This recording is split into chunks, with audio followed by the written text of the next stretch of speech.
नमस्कार, अमर छत्तीसगढ़ देख रहे हैं आप। खबरों का रुख करेंगे बड़ी खबर के साथ। बुलेटिन की शुरुआत रायपुर से। ये बड़ी खबर, कांग्रेस की प्रदेश कार्यकारिणी की बैठक। पीएल पुनिया, सीएम भूपेश बघेल बैठक में शामिल हुए हैं। मोहन मरकाम और दोनों प्रदेश सचिव भी मौजूद हैं। पदयात्रा कार्यक्रम की तैयारियों की समीक्षा की गई है। संगठन के कई अहम मुद्दों पर भी चर्चा हुई है।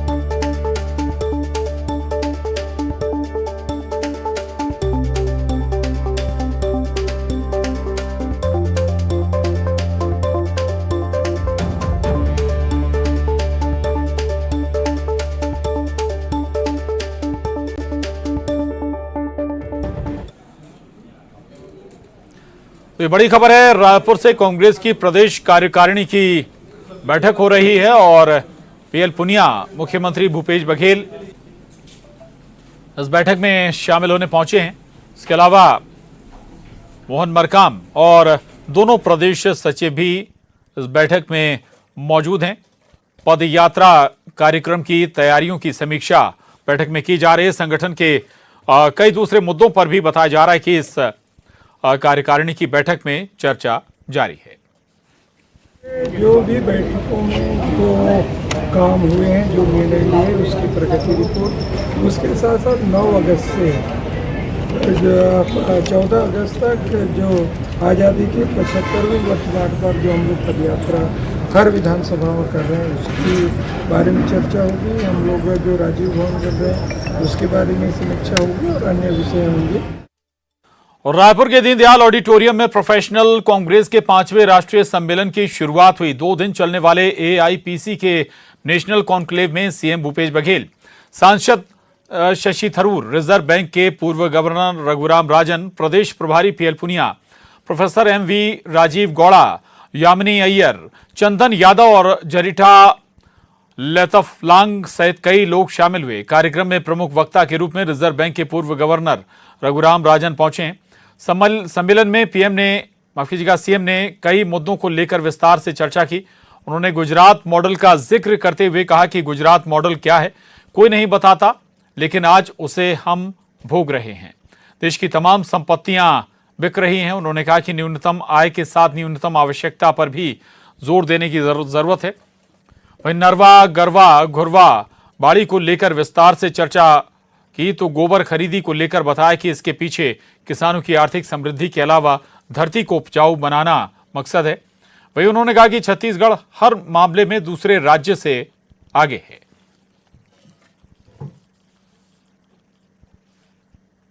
देश में चर्चा चली थी गुजरात मॉडल। पूरे देश में 2014 के लोकसभा चुनाव के पहले गुजरात मॉडल की पूरे देश में चर्चा रही, लेकिन 9 साल बाद आज कोई नहीं बता सकता कि गुजरात मॉडल है क्या। पूछने पर कोई नहीं बताता, लेकिन उसे हम सब भोग रहे हैं।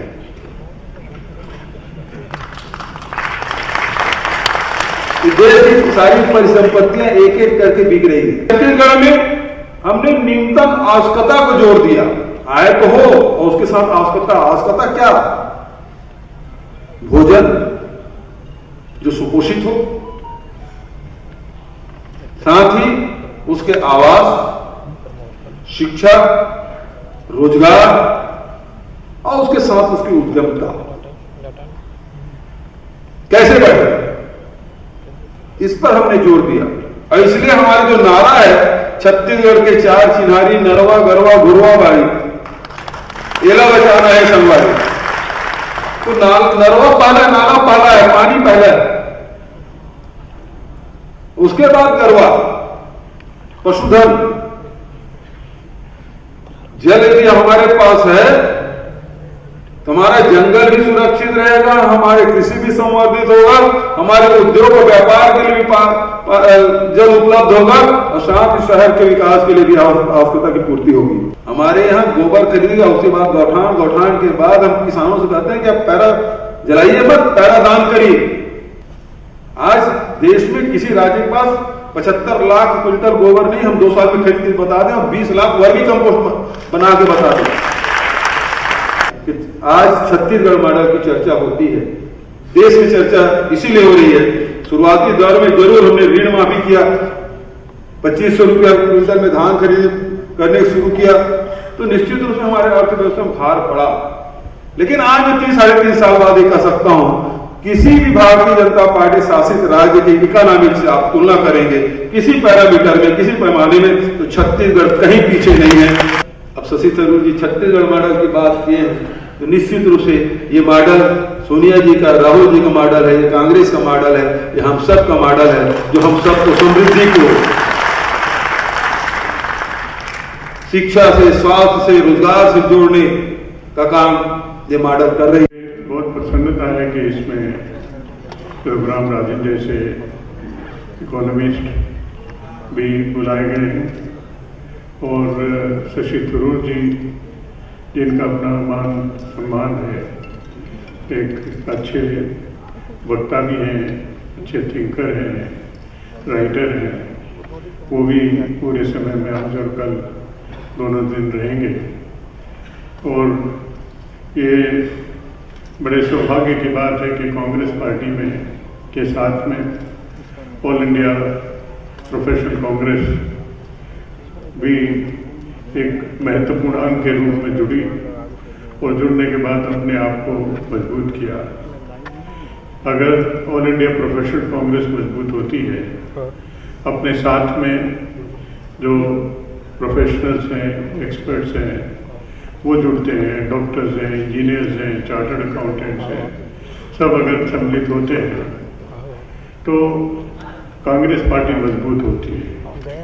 और चाहे जितनी फ्रंटल ऑर्गेनाइजेशन हों या विभाग हों या जो प्रपोज सेल्स हों, सभी अपनी अपनी अहमियत रखते हैं, अपने दायरे में रहकर उसको आगे बढ़ने का मौका मिलता है।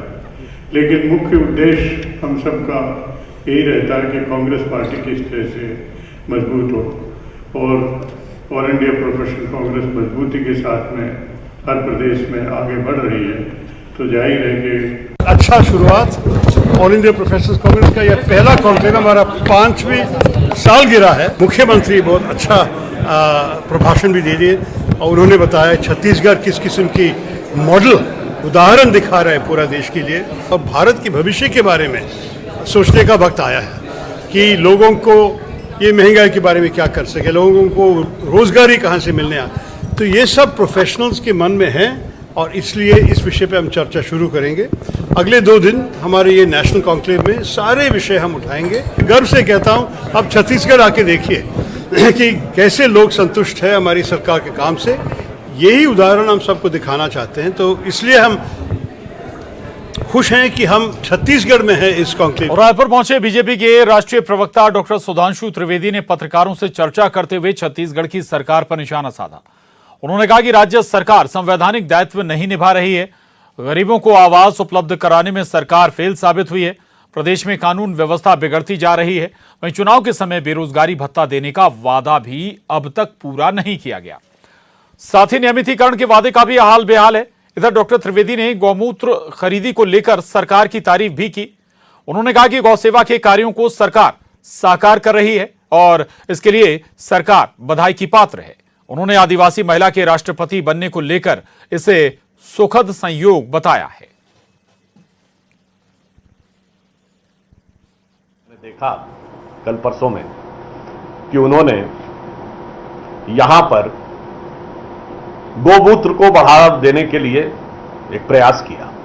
तो मैं कहना चाहूंगा कि जो भारतीय जनता पार्टी का विचार है, गो सेवा आयोग हमने बनाया था, गो सेवा का जो संकल्प है, उस संकल्प की सार्थकता को उन्होंने स्वीकार किया, इसके लिए मैं उनको बधाई देना चाहता हूं। छत्तीसगढ़ में कानून व्यवस्था की स्थिति दिन ब दिन खराब होती जा रही है। एक नहीं अनेक ऐसी घटनाएं हुई हैं, चाहे महिलाओं के प्रति अपराध का विषय हो, चाहे अन्य प्रकार के अपराध हो, वह निरंतर बढ़ते जा रहे हैं। अभी हिमाचल प्रदेश में छत्तीसगढ़ के मुख्यमंत्री जी गए विशेष पर्यवेक्षक बनकर, और वहां पे कांग्रेस पार्टी यह वादा करती है कि संविदा के कर्मचारियों को नियमित कर देंगे। तो मैं प्रश्न पूछना चाहता हूं, वहां तो वादा करके आते हैं, यहां तो सत्ता आपके हाथ में है, यहां कर क्यों नहीं रहे हैं? गरियाबंद के सुपेबेड़ा में मौत का सिलसिला थम नहीं रहा। किडनी की बीमारी से एक और मरीज की मौत हो गई। महिला ललिता सोनवानी बीते कई दिनों से किडनी से पीड़ित थी, जिनके इलाज के दौरान मौत हो गई। ललिता सोनवानी का एम्स रायपुर में इलाज चल रहा था और लगातार डायलिसिस हो रहा था। वहीं मौत की खबर मिलते ही गांव में एक बार फिर मातम पसरा है। आपको बता दें कि गांव में अब तक 82 लोगों की किडनी की बीमारी के चलते मौत हो चुकी है।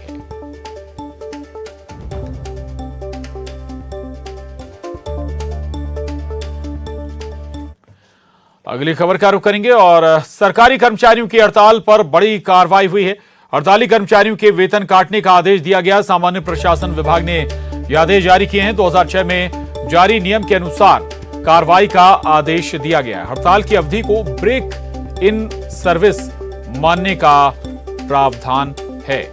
तो ये बड़ी खबर है, सरकारी कर्मचारियों की हड़ताल पर कार्रवाई का निर्देश है और जो हड़ताली कर्मचारी हैं उनका वेतन काटने का आदेश दिया गया है। सामान्य प्रशासन विभाग की ओर से इन हड़ताली कर्मचारियों के लिए आदेश जारी हुआ है। देवव्रत भगत हमारे साथ जुड़े हैं और जानकारी के साथ। देवव्रत, हड़ताल की अवधि को ब्रेक इन सर्विस मानने का प्रावधान, थोड़ा सा यह भी समझाइएगा और क्या असर पड़ेगा इन हड़ताली कर्मचारियों पर इस आदेश का? जी बिल्कुल, प्रदेश भर के जो कर्मचारी हैं प्रशांत, वो 5 दिनों से हड़ताल पर थे। 5 दिनों की हड़ताल में पूरा कामकाज एक तरह से ठप पड़ गया था, चाहे वो स्कूल हो या सरकारी कार्यालय, कहीं पर भी कामकाज नहीं हो रहे थे। लिहाजा ऐसी स्थिति में अब सरकार सख्ती के मूड में आ गई है। हालांकि इसकी जो गूंज थी वो सड़क से लेकर के सदन तक भी सुनाई दी थी कि कर्मचारी हड़ताल में है और विपक्ष ने एक तरह से कर्मचारियों के पक्ष में अपनी आवाज बुलंद की थी। लेकिन अब सरकार का रवैया यहाँ पर एक तरह से कर्मचारियों को लेकर के सख्त दिखाई दे रहा है। 3.5 लाख से ज्यादा कर्मचारी जो है वो आंदोलन पर थे और एक सप्ताह की यानी कि तकरीबन 5 दिन की जो उनकी सैलरी कटेगी, इसका असर उन 3.5 लाख कर्मचारियों पर भी दिखाई देगा। हालांकि जो दलील है वो 2006 के नियम की दी जा रही है, जिसपे 10 अप्रैल 2006 को इस पे जो गाइडलाइन है हड़ताल की वो जारी की गई थी कि इस अवधि में अगर बगैर पूर्व में सूचना दिए और जब तक अनुमति आपको जीएडी द्वारा नहीं मिल जाती है या विभाग द्वारा नहीं मिल जाती है तब तक आप आंदोलन नहीं कर सकते। लेकिन इसमें कर्मचारियों ने ये इन नियमों का शायद पालन नहीं किया था, इसलिए सरकार के द्वारा ये सख्ती की गई है और कर्मचारियों के वेतन काटने का आदेश जारी कर दिया गया है। अब 5 दिनों का वेतन जो है वो कर्मचारियों की इस मासिक सैलरी से काटा जाएगा। देखना ये होगा कि इसके बाद कर्मचारियों का कदम किस तरह से होता है, क्योंकि जो हड़ताल रही 5 दिनों की, इसके बाद तो कर्मचारियों को ना डीए मिला, ना महंगाई भत्ता, कुछ भी सरकार की तरफ से नहीं दिया गया, उल्टे वेतन काटने का आदेश जारी कर दिया गया। लिहाजा कर्मचारी तो यहाँ पर आक्रोशित होंगे ही, लेकिन जो आदेश जारी किया गया है वो सभी जिला कलेक्टरों को, संभाग आयुक्तों को और विभिन्न विभागों के अध्यक्षों को दे दिया गया है और इस महीने जो सैलरी आएगी 5 दिनों का वेतन कर्मचारियों का कटा हुआ होगा। बिल्कुल बिल्कुल, कटा हुआ वेतन इस बार इन कर्मचारियों का आएगा जो हड़ताल पर है। शुक्रिया देवव्रत। आगे बढ़ेंगे, धमतरी से बड़ी खबर है। हड़ताल से लौटे शिक्षकों पर छात्रों ने गुस्सा उतारा है। शिक्षकों को बच्चों ने गेट पर रोक दिया। 5 दिन बाद स्कूल पहुंचे शिक्षकों से बच्चे नाराज हैं।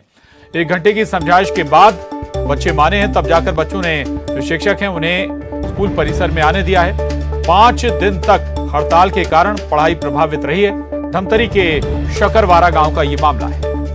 तो तस्वीरें आपको दिखा रहे हैं। ये तस्वीरें धमतरी से सामने आई हैं, जहां हड़ताल से लौटे शिक्षकों को छात्रों ने गेट के बाहर ही रोक दिया। कांकेर से बड़ी खबर, जिला संघर्ष समिति का 1 दिवसीय विरोध प्रदर्शन। भानु प्रतापपुर को जिला बनाने की मांग को लेकर चक्का जाम। जिला नहीं बनाए जाने के विरोध में लोग सड़कों पर उतरे। भारी संख्या में सुरक्षा बल की तैनाती की गई है। भानु प्रतापपुर ब्लॉक का मामला है ये बड़ी खबर है कांकेर से, जहां जिला संघर्ष समिति का 1 दिवसीय विरोध प्रदर्शन जारी है।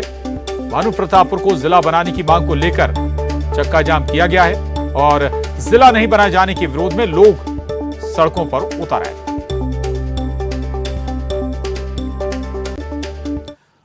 और प्रदेश के 2 अलग अलग हिस्सों से रफ्तार के कहर की खौफनाक तस्वीर मिली है। रायगढ़ के खरसिया में सड़क हादसे में एक व्यक्ति की मौत हो गई।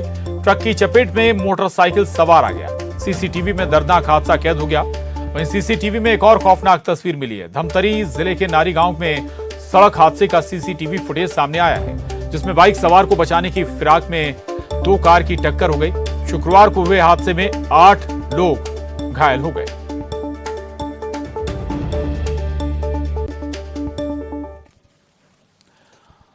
और बलरामपुर से बड़ी खबर है। भालू के हमले में महिला की मौत हुई है बलरामपुर में, जहां हॉस्पिटल ले जाने के दौरान ही महिला ने दम तोड़ दिया। शंकरगढ़ के समुद्री गांव की ये घटना बताई जा रही है। बलरामपुर का मामला है, ये बड़ी खबर है, जहां भालू के हमले में एक महिला ने दम तोड़ दिया, महिला की मौत हो गई। हॉस्पिटल ले जाने के दौरान महिला की जान चली गई। शंकरगढ़ के समुद्री गांव की ये घटना है। रायगढ़ शहर के नजदीक हाथी ने दस्तक दे दी है। शहर के रामझरना इलाके में ग्रामीणों ने हाथी को घूमते देखा, जिसके बाद रामझरना को आम लोगों के लिए बंद किया गया। हाथी की ओर से किसी भी तरह के नुकसान को रोकने के लिए इलाके में मुनादी करवाई जा रही है। 1 महीने के भीतर तीसरी घटना है ये। वहीं हाथियों के हमले में एक व्यक्ति की मौत हो चुकी है। वहीं दर्जन भर मकानों को भी क्षतिग्रस्त कर दिया गया। कोरबा के SCCL वर्कशॉप में एक सफेद उल्लू जख्मी हालत में मिला है। वर्कशॉप के कर्मचारियों ने इसकी जानकारी जिले के स्नेक रेस्क्यू टीम प्रमुख जितेंद्र सारथी को दी है, जिसके फौरन बाद जितेंद्र सारथी अपने टीम के सदस्य राजू बर्मन के साथ वर्कशॉप पहुंचे, फिर उल्लू का रेस्क्यू किया। कर्मचारियों ने बताया कि उल्लू किसी चीज से टकराकर जख्मी हो गया था, जिसके कारण वो उड़ नहीं पा रहा था। वहीं जितेंद्र सारथी ने बताया कि उल्लू का इलाज कराया जाएगा, फिर उसके स्वस्थ होने के बाद छोड़ दिया जाएगा।